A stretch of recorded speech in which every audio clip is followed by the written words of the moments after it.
This is Gemara Nedarim Daf Mem Zayin. We're holding the bottom of Mem Vavam at base, 5 lines from the bottom at the 2 dots. We quote the din in the Mishnah, Avamoider Ano Mechaveroi. Again, one makes a neder ano from his friend, and in this case, his friend V'yishlo Sham Erchatz. His friend is the one that has the ownership of the town bathhouse, or we said in the Mishnah, not necessarily the town bathhouse, or any other public entity in the town.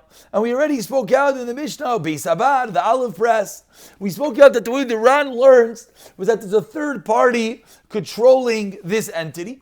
And the Mishnah said that the din is going to depend whether the person who now we're saying has ownership, if he has a base yad, if he has a tfisas yad, he has a holding inside that item, we have to see what that means. So again, I make a neder anah from Ruvain.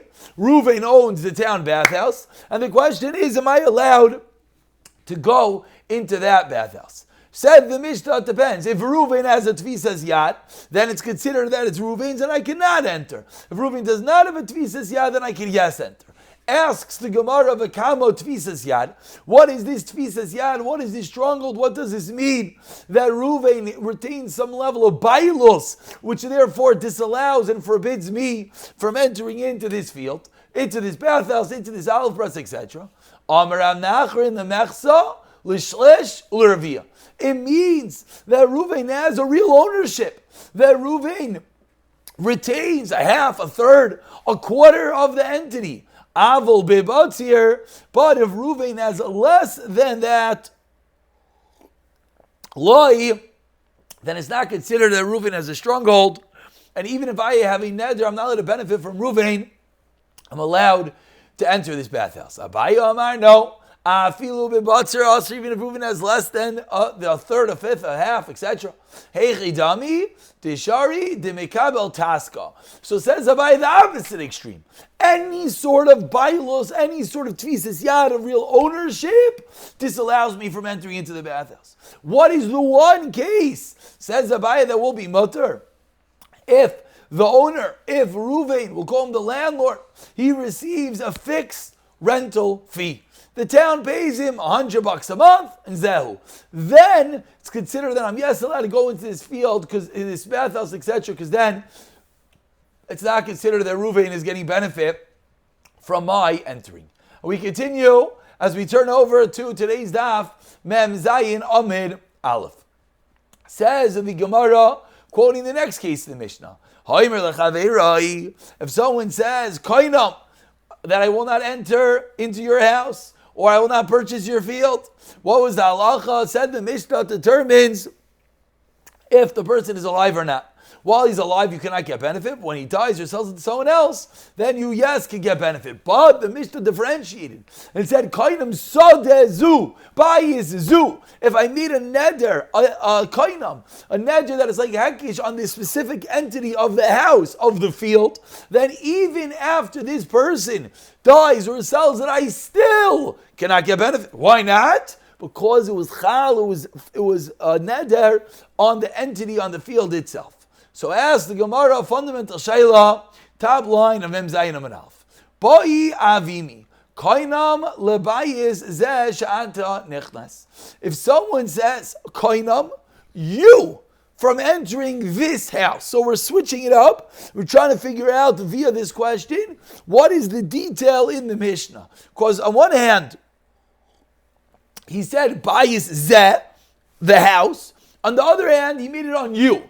The case of the Mishnah was, I made a neder that I will not get benefit from this house. That I can never get benefit from this house regardless of the owner. If I said I will not get benefit from Reuven's house, then I can only not get benefit while Reuven is the owner. After Reuven dies or sells it, I can yes get benefit. So what's the halach if I said that you cannot get benefit from this house? So explains the Gemara, Meis, Oy shemachrei la'acher mahu. What is the halacha when the person who made the neder either dies or sells the field to someone else, the owner of this house? What's the question? Adam oiser davar sheber shusai l'chsheyotza mer shusai oilai. This should obviously sound a little bit familiar, as we had this back in Daf Mem Beis Amud Aleph. Can I aser something on you after it leaves my rishos. Again, Ruvain says to Shimon, Shimon, you're not allowed to get benefit from this field. Reuven goes and drops dead. So while Reuven was alive, Shimon could get benefit. It's this field. But after Reuven drops dead, after Reuven goes to Eilam Emes, could Shimon get benefit from the field? What's the question? He said, Sadezu. He said this field. Correct. But can he answer something after it leaves his rishos? Because once Reuven is no longer, the field is no longer his field. Amar Rava Tashema. Rava says, let's prove this. Someone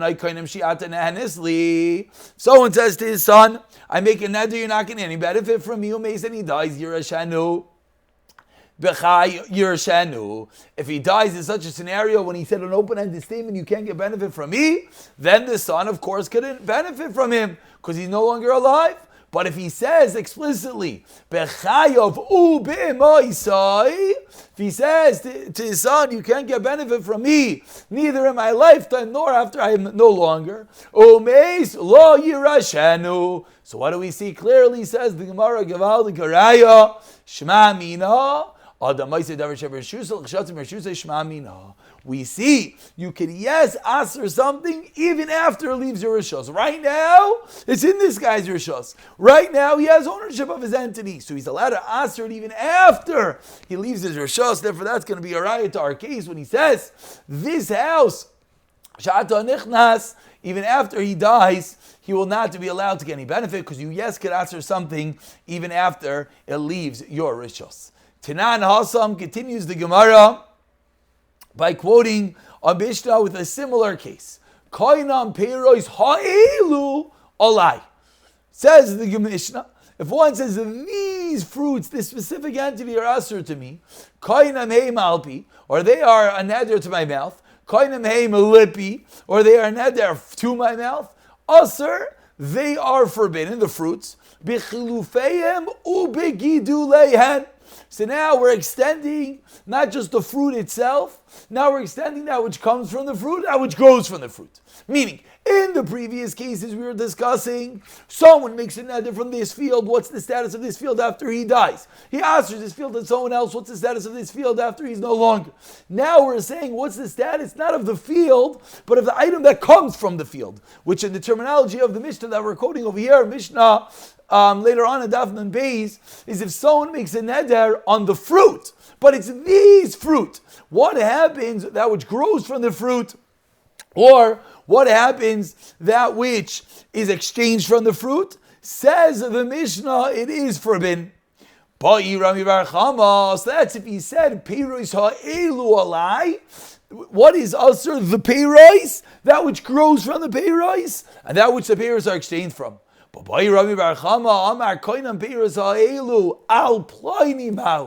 very similar scenario to what we did at the time of the Amud, now we're coming up with a middle angle. What happens if someone says, Peiros ha'elu, these fruits, but on someone else? In the previous case, he said these fruits on myself. So then the halacha is not only are these fruits also, but that which grows from the fruits and that which is exchanged from the fruits. Now, as Rami Bar Chama, what is the halacha if someone says that these fruits on someone else? Ma'u, bichilufeyim. What is the status with that which is exchanged for the fruits? Mi amrinan, do we say, do we say, with regard to himself, just like I could answer someone else's fruits of myself, meaning, we're trying to figure out what was the impetus of the Mishnah that we quoted 5 lines above, was the impetus that just like I could answer something of yours on myself, I could answer davar shleim b'laylam. And therefore, when I answered these fruits, that which grew from these fruits, even though it's a davar shleim b'laylam, doesn't exist right now, still it is forbidden. So do we say, but with regard to his friend, you can't answer your friend's stuff on your friend. You don't have control over that. So therefore, so maybe you can answer something that's not in this world on your friend, or perhaps, and therefore loishna. Or maybe the reason why it is forbidden is simply because the halacha is that which comes from the fruit, that which is exchanged from the fruit, that which grows from the fruit, has the same status as the fruit itself. So the Gemara is trying to figure out what is the reason that the Mishnah that we quoted on 5 lines from the bottom on Mem Zayin and Aleph, what was the reason that you could answer even that which grows and that which is exchanged from the fruit? Is the reason that just like I can answer someone else's stuff on myself, so too I can answer on myself davar shaloi b'laylam, which is that which comes from the fruit, that was exchanged from the fruit. If that is the reasoning, then I can only answer this item, but I can't answer your stuff. And then if I say this fruit is answered to you, I will not be able to answer but that which comes from the fruit, etc. Or no, or maybe it's a very simple lamdis, that in lamdis we view that which comes from the fruit, that which grows from the fruit as the fruit themselves. Therefore, just like I can answer on myself, I can answer on someone else, and there will be no difference. V'loi shena hu v'loi shena chavera, there will be no difference in himself or his friend. So answers the Gemara Mem Zayin Amid Beis Amar Rav Acha B'Ramin Yumi Tashema Hoimer Leishtei Koinem Shani Nanilcha. Someone says to his wife, Koinem, I'm not getting any benefit. You cannot get any benefit from me. My benefit to you. And now the wife needs some cash. So what does she do? Love she borrows. Ubali Chayvin, the person she borrows from, Ba'in V'Nifrayin, comes and collects from the husband. Now let's realize that the husband can't give the wife benefit. So the wife goes to Reuven, gets cash, and Reuven goes back to the husband. So that's, in all intents and purposes, the same case that we're discussing.